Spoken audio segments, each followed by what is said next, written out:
नमस्कार, मैं हूं निशा सिंह। आप देख रहे हैं तिरहुत न्यूज।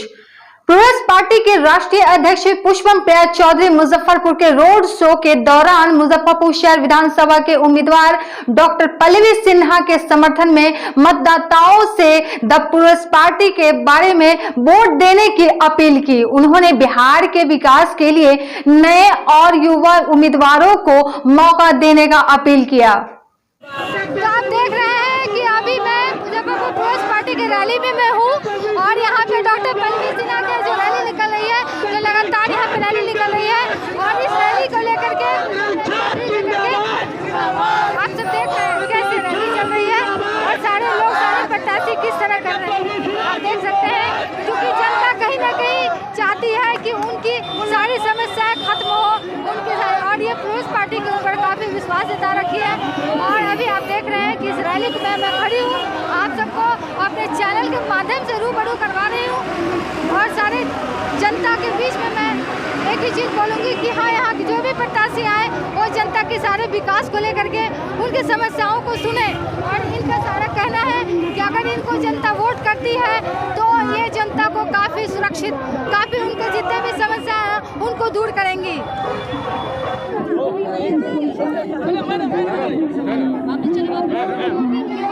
विकास की गुड़िया पुष्पम प्रिया जिंदाबाद, पुष्पम प्रिया जिंदाबाद। चौधरी जी हमारी है और ये प्रोग्रेस पार्टी के प्रेसिडेंट है और किस तरह से यहाँ पे ये रोड शो में निकली है और क्या कुछ विकास करेंगे मुजफ्फरपुर की जनता के लिए, ये तो वक्त ही बताएगा। पार्टी जो अपने शहर में खड़ी हुई है पहली बार, इस पार्टी के जो प्रत्याशी हैं डॉक्टर पल्लवी सिन्हा, आप उनके हस्बैंड हैं, तो आप उनका सपोर्ट जो कर रहे हैं किस मुद्दे को लेकर सपोर्ट कर रहे हैं, क्या कुछ विकास कीजिएगा मुजफ्फरपुर जनता के लिए आप लोग? देखिए, हम लोग दोनों डॉक्टर हैं, आँख के डॉक्टर हैं।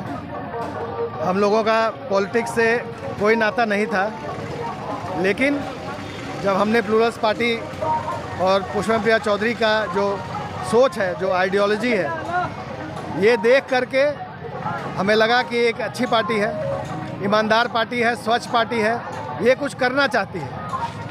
और हमें बहुत दुख पहुंचता है जब हमें ये महसूस होता है कि हमें बिहार, पूरे देश में बिहार सबसे पीछे है। क्यों है पीछे? क्या हम में काबिलियत नहीं है? क्या हम में हुनर नहीं है? सब कुछ होते हुए भी बिहार सबसे पीछे है। कौन बदलेगा इसको? हमारे नेता बदलेंगे? ये तो बदलने से रहे। तो हमें सत्ता की बागडोर अपने हाथ में लेनी होगी। जनता को ये सोचना होगा और समझना होगा कि ऐसी पार्टी को लाने की ज़रूरत है जो बिहार के लिए सोचे, जो बिहार के आदमी के लिए सोचे। वो सिर्फ अपनी सत्ता और पैसा नहीं देखे। आज के नेता क्या करते हैं? लाखों में टिकट खरीदते हैं, फिर लाखों चुनाव में, करोड़ों रुपए चुनाव में लगा देते हैं। जब जीत गए तो पहले वसूली होती है, उसके बाद फिर जनता की याद आती है। जब फिर चुनाव आने लगेगा, एक साल पहले हापाधापी, यहाँ इनॉग्रेशन, वहाँ उद्घाटन, यही होगा। कोई काम नहीं होगा। मुजफ्फरपुर इसी से त्रस्त हो चुका है, पूरा बिहार त्रस्त है। सिर्फ उद्घाटन होता है, सिर्फ दिखावे का डेवलपमेंट होता है। जो बेसिक सुविधाएं होनी चाहिए, जो बेसिक मुद्दा है, बेसिक मुद्दा क्या है? आदमी का स्वास्थ्य बेसिक मुद्दा है, बच्चों का एजुकेशन बेसिक मुद्दा है। आदमी कितना कमाता है, कितना मुश्किल से कमाता है, और क्यों इतनी मुश्किल आती है उसको पैसा कमाने में? क्या हमारे नेताओं को नहीं लगता है? मुजफ्फरपुर के नेताओं को क्या नहीं लगता? इतना बड़ा आईडीपीएल बना है, इतना बड़ा बेला इंडस्ट्रियल एरिया है। बेला इंडस्ट्रियल एरिया का डेवलपमेंट कौन करेगा? अपने आप डेवलपमेंट तो नहीं हो जाएगा। मेरा एक सवाल है सर यहाँ पे कि आपको क्या लगता है कि मुजफ्फरपुर की जनता आपको जिताएगी? क्या भरोसा आप पे कर सकती है? आपको क्या लग रहा है कि आप जीतेंगे और जीतने के बाद क्या कुछ विकास कीजिएगा? डेफिनेटली मुझे लगता है कि मुजफ्फरपुर की जनता इस बात को अच्छी तरह समझती है कि हमारे पूर्व के जो विधायक हैं उन्होंने हमारे लिए क्या किया है। हमारी जनता अंधी नहीं है, हमारी जनता बेवकूफ़ नहीं है, हमारी जनता बहुत समझदार है और वो ये जानती है और वो ये समझती है कि हमें ऐसा नेता चाहिए, हमें ऐसा अपना जनप्रतिनिधि चाहिए जो हमारे लिए कुछ करे। और चूँकि हम डॉक्टर हैं, हम अपना काम अपनी ईमानदारी से करते हैं। हमारे पास यदि कोई रोगी आता है तो हम उसको ईमानदारी से देखते हैं, उसका ईमानदारी से इलाज करते हैं। क्योंकि हमें क्या चाहिए? हमें चाहिए कि हमारा जो रोगी है वो रोग मुक्त हो। तो यदि हम पॉलिटिक्स में आएंगे तो हम क्या चाहेंगे कि हमारा जो शहर है वो स्वच्छ हो, यहाँ की जनता का स्वास्थ्य सही हो, यहाँ बेसिक सुविधाएं, बुनियादी सुविधाएं, नाली है, नाली का पानी बह रहा है रोड पर, नाली ढका हुआ नहीं है। इतनी सारी बीमारियां होती हैं। अगर आप नाली ठीक से बनाएंगे, नाली को एक दूसरे में जोड़ेंगे, जो आउटलेट्स हैं उनका समय पर उसका आप सफाई करेंगे तो क्यों यहाँ पानी की समस्या होगी। लेकिन क्या हुआ बरसात में? हम बिल्कुल जलमग्न होने के लिए मजबूर हो गए। क्यों हो हम मजबूर? क्यों? हमारा टैक्स का पैसा जाता है म्यूनसिपल कॉर्पोरेशन को, हमारा टैक्स का पैसा जाता है सरकार को, हमारा ही पैसा है वो, जो हमारे लिए वापस हमारे लिए यूज़ होना चाहिए। लेकिन हमारे नेताओं को इसकी चिंता नहीं है। हमारे नेताओं को सिर्फ अपनी गद्दी और सिर्फ अपना जेब भरने की चिंता है। उनको अपना व्यवसाय बढ़ाने की चिंता है। जनता कहाँ जाएगी जनता? तो जनता इस बार बिल्कुल मन बना चुकी है कि वो बदलाव करेगी और हमें बिल्कुल उम्मीद है। तो आपको जनता पे पूरा भरोसा है? पूरा भरोसा है 100% भरोसा है कि जनता बिना धर्म, जाति और इन सब चीज़ों को देखते हुए जनता ऐसे व्यक्ति को वोट देगी जो शहर के लिए कुछ करने की एक आशा की किरण की तरह आई है, और वो जरूर करेंगे। में खला फड़ा हुआ है, स्वच्छ में डरा हुआ है। इस रोड शो में आप एक युवा हैं, युवा होने के नाते ऐसा क्या कुछ आपने देखा जो इस रोड शो की रैली में आप निकले हुए हैं? मेरा नाम आकाश हुआ। मैं पुष्पम प्रिया चौधरी जी का जो हम लोग के सीएम उम्मीदवार हैं, उनका जो पहला प्राथमिकता है कि जो युवा का जो कहते कैपेसिटी होगा उसके अनुसार उनको रोज़गार मिलेगा। तो वो हम लोग को युवा हैं तो हम लोग को बहुत ही अच्छा लगा उनका जो बोले इनका, इसीलिए हम लोग उनके साथ जुड़ना कोशिश किए। और हम लोग युवा हैं, एक अलग उमंग के साथ हम लोग मैम को तहे दिल से शुक्रिया करते हैं कि हम लोग के प्रत्याशी बनी हैं। पुष्पा चौधरी चट्टान है, पुष्पा चौधरी तूफान है, पुष्पा चौधरी बिहार की शान है। आप लोग एक गर्ल्स है, लड़कियां हैं, ठीक है, तो आप लोग बताइएगा कि ऐसा क्या कुछ आपको लग रहा है कि ये जो पार्टी है, प्रोग्रेस पार्टी है, अगर इनको आप लोग जिताती है, वोटिंग करती है, आप लोग इसलिए करिए ना रसों में की, ताकि आपकी पुष्पम प्रिया चौधरी जो डॉक्टर पल्लवी सिन्हा प्रत्याशी मुजफ्फरपुर के, तो अगर ये जीतती है, ठीक है, तो आपको कोई ना कोई उम्मीद होगा, कोई आस में आप लोग यहाँ पे आकर आज रोड शो कर रही हैं। तो ऐसा क्या लग रहा है, क्या उम्मीद से आप लोग आई हैं? हम ये सोच रहे हैं यहाँ हम सुरक्षित नहीं हैं। हम सोच रहे हैं अगर हमारी सरकार पढ़ी लिखी होगी तो हमें भी अच्छी शिक्षा मिलेगी और हमें हमारे रोज़गार इन्हें बाहर नहीं जाना हो। हम अपने घर में अपने माता पिता के साथ रोज़गार कमा सकते हैं। हमें अच्छी शिक्षा मिलेगी, हमें अच्छी रोज़गार मिलेगी, हमें सुरक्षा मिलेगी। इसी उम्मीद के साथ हम मैम के साथ खड़े हैं। आपका क्या कहना है आज के शो के बारे में? देखिए मैडम, सबसे बड़ी बात है कि मैडम का जो सोच है और जो वो एम लेकर के आई हैं, ये हमारे लिए बहुत इम्पोर्टेंट है। वो हर एक चीज़ पे नज़र दे रही हैं, जैसे हमारे एजुकेशन पे नज़र दे रही हैं, हमारे गली मोहल्ले पे नज़र दे रही हैं, हमारे वर्क्स पे जो जॉब की ज़रूरत है जो यहाँ पे, तो जिसकी वजह से हम लोग पढ़ लिख भी लें लेकिन कुछ करते नहीं हैं, कभी मॉल्स में कभी यहाँ जॉब करते। तो हमारे वो जॉब को, हमारे एजुकेशन को, हमारे गली मोहल्ले को अगर हम ओवरऑल आपको बताएं तो वो हमारे मुजफ्फरपुर को बहुत ही खूबसूरत और इंडिपेंडेंट मुजफ्फरपुर बनाने वाली है। तो एक यहाँ पे हम रोकेंगे। एक बात बताइए, ऐसा क्या आपको लग रहा है कि 5 साल की बात है, ठीक है, 1 साल की बात नहीं है, क्योंकि विधानसभा जो इलेक्शन होगी, जो चुनाव होगी, वोटिंग एक बार होगी अभी, फिर 5 साल तक स्टॉप। तो पिछले जो आने वाले जो 5 साल है, ऐसा क्या कुछ मतलब आपको लग रहा है, विश्वास क्या देखते हुए आप विश्वास कीजिएगा इस पार्टी पे? सबसे ज़्यादा जो इम्पोर्टेंट है कि मैडम एजुकेटेड हैं और वो जितने प्रत्याशी को यहाँ ला रही हैं वो हर कोई एजुकेटेड, जैसे कि मैडम पल्लवी सिन्हा, वो अपने क्षेत्र में बहुत ही काम कर चुकी हैं और एक जगह पा चुकी हैं। तो वो जब भी, जाहिर सी बात है कि अगर हमारे बीच एजुकेटेड लोग आएंगे तो अगर वो गंदा किए भी तो ये एक लिमिट में करेंगे, वो अंधा काम नहीं करेंगे, वो एकदम से पैक नहीं कर देंगे, पैसों को लेके बंद नहीं कर देंगे। अगर वो कुछ गलत करेंगे भी तो कुछ अच्छा करने के साथ करेंगे, तो हमारा भला कुछ तो होगा। क्योंकि हम 10 साल 15 साल से तो वैसे भी मरे जा रहे हैं, कौन सा हमारा हो रहा है। एक उम्मीद है कि शायद जो एजुकेटेड आई है वो हमारे लिए कुछ करे, और इसी उम्मीद पे हम उनके साथ हैं। बहुत अच्छी बात है, बहुत अच्छी बात है। काम है। मैडम आप बताइएगा कि पिछले 5 सालों में आपको क्या लग रहा है, क्या क्या विकास हुआ, और यहाँ वर्तमान जो विधायक है उनके बारे में आपका क्या कहना है? वर्तमान विधायक के बारे में कहना है कि बोल के वो भूल जाते हैं बस। और अभी मैडम के बारे में ये कहना है कि इनका कॉन्सेप्ट बहुत अच्छा है। अगर गवर्नमेंट सेक्टर में अगर कोई एम्प्लॉय है तो उसका बच्चा गवर्नमेंट स्कूल में पढ़ना चाहिए, ये बेस्ट है। क्योंकि स्कूल का सिस्टम बदलना चाहिए, तभी देश बदलेगा। और पिछले 5 सालों में क्या क्या विकास हुआ है, और प्रोग्रेस पार्टी से आप कितने संतुष्ट हैं? क्या कुछ ऐसा आपको लग रहा है कि हाँ, इस पार्टी को अगर आप जिताती हैं तो विकास के मामले में जैसे कहा जाए तो बढ़ोतरी, जैसे शिक्षा को ले लीजिए, रोजगार को ले लीजिए, आपको ये सारी चीज़ें जो समस्याएं हैं जनता के बीच, तो आपकी कौन सी ऐसी समस्याएं हैं, वो सारी चीज़ें आपको इस पार्टी को अगर जिताती है तो दूर होगी? क्या कुछ ऐसा लग रहा है आपको, बताइए। बिल्कुल, प्रोग्रेस जो है वो एक पुष्पम प्रिया नहीं, एक नई युवा पीढ़ी का, वो हर किसी का एक सोच है, डेवलपमेंट का सोच है। और जो लोग अभी तक आए थे वो सिर्फ बोल जाते थे, उसके बाद सारी बातों को भूल जाते थे, और फिर अब की बार अगर उन्हें हम लोग मौका दे तो भी जो कर रहे हैं वही करेंगे। इसलिए एक नए सोच को मौका देना चाहिए, और उन्हें मौका दे करके हम लोग को ज़रूर एक बार देखना चाहिए कि वो हम लोग के सोच के साथ अगर चल रहे हैं तो हम लोग के बातों पर, अपनी सच्चाइयों पर खड़े उतरे। बताइएगा कि आप इस प्रोग्रेस पार्टी की मेंबर है ना, तो आप सबसे बुजुर्ग हैं, ठीक है, तो आप सबसे बुजुर्ग हैं, और पिछले 15 सालों के विकास भी आपने देखा, 5 साल 15 साल दोनों। बात करें नीतीश कुमार की, तो नीतीश कुमार पिछले 15 सालों से क्या क्या विकास किया आपके नजरों में, यह आप बेहतर बता सकती हैं? शहर में तो कोई खास विकास नहीं हुआ है, उल्टे डिटोरेट कर गया। अभी बरसात के समय में 4 महीना हम लोग इतना कष्ट भोगे, हम लोग को देखने वाला कोई नहीं। जो नाली या रोड बना है सब उल्टा ही बन गया, तो रोड का ही पानी हम लोग के गली में आता है, कोई देखने वाला नहीं है। और पढ़े लिखे लोग नया खड़े हो रहे हैं, तो इन लोग से हम लोग को बहुत उम्मीद है। ये लोग समझदार है, देखें कुछ क्या कर सकते हैं हम लोग के लिए, बस यही बोलेंगे। बाकी और क्या बता सकते हैं अभी हम।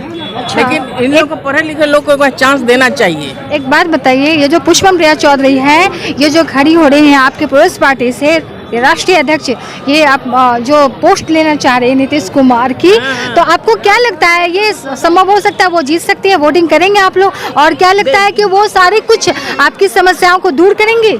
देखिए, किसी को तो चांस दे के देखना चाहिए। जैसे ये लोग 15 साल से हम लोग चांस दिए हैं, कुछ नहीं किए, तो पुष्पम प्रिया जो आ रहे हैं नया पार्टी, तो जब कुछ करेंगे तब तो हम लोग समझेंगे कि हाँ क्या कर सकती हैं। लेकिन पढ़े लिखे लोग हैं तो हम लोग को बहुत उनसे आसरा है, उम्मीद है, बस यही कहना चाहते हैं। अभी तो कुछ की नहीं, उनसे तो मुलाकात भी नहीं हुई है।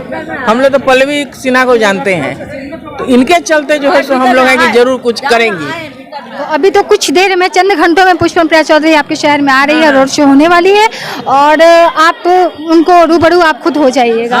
तो आपको क्या लग रहा है, पूरा विश्वास है कि वो जीतेंगी, और पूरा विश्वास है कि आप लोगों की मदद करेंगी? जब पढ़े लिखे लोग हैं कुछ तो होना चाहिए। हाँ, वो बिल्कुल पढ़ी लिखी है, वेल एजुकेटेड है, ठीक है, तो कुछ तो समझे की समस्या। जो 8-9 क्लास पढ़ा हुआ लड़का आदमी और इतने पढ़े लिखे, उसमें फर्क तो होता है ना। तो यही उम्मीद पर हम लोग जो है सो कर रहे हैं उनको। आप देख रहे हैं कि प्रोग्रेस पार्टी के जो प्रेसिडेंट है वो बहुत मुजफ्फरपुर में पहुंच चुकी है। आप देख सकते हैं उनकी रोड शो रैली निकल गई है। पुष्पम प्रिया चौधरी की रोड शो में हम आपको लाइव दिखा रहे हैं। वहीं पुष्पम प्रिया चौधरी का रोड शो शहर के गोबरसही चौक से गरीब स्थान मंदिर होते हुए जे चौक तक पहुंची, और व्यस्त कार्यक्रम होने के कारण वो उनके कार्यक्रम में बदलाव किया गया। मैं आपको बता दूं कि कुछ स्थानों पर वह जनसंपर्क करने वाली थी, लेकिन ऐसा नहीं हो पाया।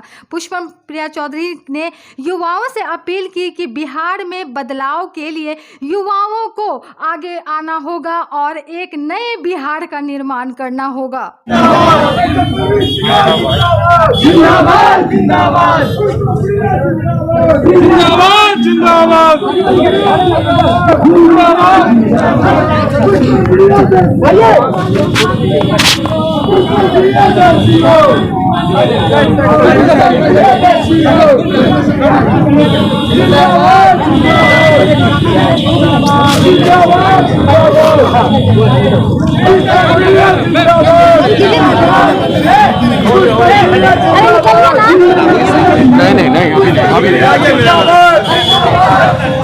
हमारी मुख्यमंत्री कैसी हो, मुख्यमंत्री कैसी हो, हमारी मुख्यमंत्री कैसी हो,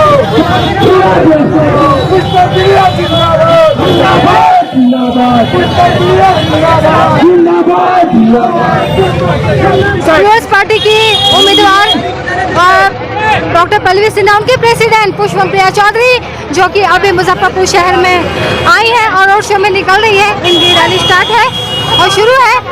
अभी गोबर से ही पोखरिया बड़ा पोखर के पास है और इन्होंने मंदिर का दर्शन करके यहाँ से शुभ यात्रा की तैयारी कर ली है। आप देख सकते हैं। जिंदाबाद, जिंदाबाद, पुष्पम प्रिया चौधरी जिंदाबाद, जिंदाबाद, जिंदाबाद, जिंदाबाद, जिंदाबाद, जिंदाबाद। मुजफ्फरपुर को चाहिए वो ही है। और जैसा राज्य चाहिए, जैसा सरकार चाहिए, इस बिहार में जो प्रवृत्ति नहीं है, कहीं से विकास नहीं है, वो लगता है शायद पुष्पम प्रिया चौधरी जैसी महिला से ही यहाँ पे विकास होगा। और आप सब देख सकते हैं।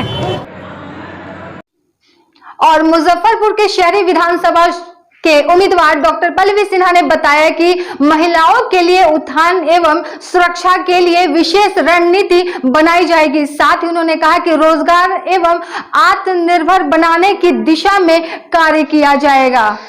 विधानसभा क्षेत्र से दो दिग्गज प्रत्याशी अभी खड़े हो रहे हैं आपके सामने, उनके बारे में आपका क्या कहना है? जैसे विजेंद्र चौधरी हो गए, और उनके बारे में हम क्या बोलेंगे? उनके बारे में जनता बताएगी कि उन्होंने क्या काम किया, नहीं किया है। मेरा कुछ बोलना सही नहीं है। हम लोग यहाँ पॉजिटिव पॉलिटिक्स करने आए हैं, अपनी बात रखेंगे कि हमें क्या करना है। और आप रिपोर्ट ये जनता से ले सकते हैं कि पिछले 10 साल और पिछले 15 साल में उन्होंने क्या क्या किया, और जनता का रिएक्शन से आपको समझ में आ जाएगा। मुझे कुछ कहने की जरूरत नहीं पड़ेगी। अच्छा मैम, मेरा एक सवाल है आपसे कि आप एक महिला प्रत्याशी हैं और महिला होने के नाते महिलाओं के लिए क्या कुछ व्यवस्था आप कर रही हैं? ऐसा क्या कुछ कीजिएगा जो महिलाओं के सपोर्ट में, उनके लिए हक में अच्छा हो? महिलाओं को आत्मनिर्भर बनाना है सबसे पहले, उनके लिए रोजगार की व्यवस्था करना है। जितना ज़्यादा महिलाएं आगे आके काम कर सके, घर में है तो घरेलू काम कर सकें। और दूसरा, हमने जो भी महिला का सुरक्षा, जो एक सबसे बड़ा पॉइंट है अभी बिहार में या हमारे मुजफ्फरपुर में, जो आप देखते होंगे कि आए दिन बलात्कारी घटना होती है और दहेज के लिए जलाया जाता है, डोमेस्टिक वायलेंस होता है। तो हम लोगों ने ये डिसाइड किया है कि हर थाना पर एक महिला पदाधिकारी रहेगी, जो कि वो अलग से किसी भी महिला का जो भी प्रॉब्लम आता है, वो डोमेस्टिक वायलेंस हो या जो भी जिस लेवल का हो, वो उसको हैंडल करे सबसे पहले, ताकि महिलाएं ज़्यादा से ज़्यादा आगे आके अपनी बात रख सकें। बहुत बार ऐसा होता है कि पीड़ित महिलाएं होती हैं, लेकिन जिस तरह का व्यवहार थाने में होता है वो वहाँ जाना नहीं चाहती लोगों के सामने। तो ये हम ज़रूर करेंगे। और तीसरा जो है कि हम सचमुच में नारी का जो एक आधी आबादी कहते हैं, उसका हम उनको राइट दे रहे हैं। क्योंकि जैसा आपने देखा है कि मेरी पार्टी ने 243 सीट पर 121 लोगों को, लेडी को खड़ा किया है, महिला प्रत्याशी खड़ा किया है। तो आप समझ सकते हैं कि आगे हम कितना सोच रखते हैं और कितना काम कर लेंगे। मैम, आपकी जो पार्टी है, प्लस पार्टी है, अभी नई पार्टी है, तो 5 साल का विश्वास जनता आप पे कैसे करेगी, इसके बारे में कुछ बताएंगे? जब विश्वास खत्म हो जाता है तो जनता एक नए विकल्प की तलाश करती है, और शायद हम एक नए विकल्प के रूप में उनके सामने आएंगे। तो जिन लोगों पे उन्होंने विश्वास किया और उन्हें आज तक उस विश्वास का कोई मान नहीं मिला, छला गया है और धोखा ही मिला है हमेशा, तो शायद वो चाहेंगे कि अब हम किसी नए पर विश्वास करके देखें। क्योंकि जिन्होंने ऑलरेडी धोखा दे दिया, उन पर विश्वास करने से तो अब कोई फ़ायदा नहीं है। ये तो अपनी बुद्धि का इस्तेमाल करना अगर है तो उनको ना करना पड़ेगा इस पर। आपको क्या लगता है मैम कि जनता आप पे भरोसा करेगी? आपको क्या लग रहा है कि वोटिंग आपको करेगी? ऐसा क्या आपको कुछ समझने वाले तो समझ रहे हैं, बुद्धिजीवी लोग काफ़ी हमारे साथ हैं, जो नौजवान हैं वो लोग हमारे साथ हैं, और बाकी बहुत लोगों के बहुत सारे अलग अलग समीकरण होते हैं। लेकिन धीरे धीरे मैं देख रही हूँ कि कारवां बहुत बड़ा होता जा रहा है और अंत तक हम शायद विजय तक पहुँचे। चलिए बहुत बहुत धन्यवाद मैम। अभी आप बहुत अच्छा लगा कि मैम के बारे में जान करके। इन्हें डॉक्टर पल्लवी सिन्हा जो प्लस पार्टी की प्रत्याशी है, और इनका ये कहना है कि जनता अगर इनको वोटिंग करती है, इनको जिताती है, तो जनता की हर परेशानी को ये दूर करेंगी और जनता की सारी समस्याओं को खत्म करेंगी। तो अब देखना बड़ा दिलचस्प होगा कि वो तो वक्त ही बताया कि नगर विधायक का ताज किसके सर पे जाता है। मैं निशा सिंह, तिरहुत न्यूज़, मुजफ्फरपुर।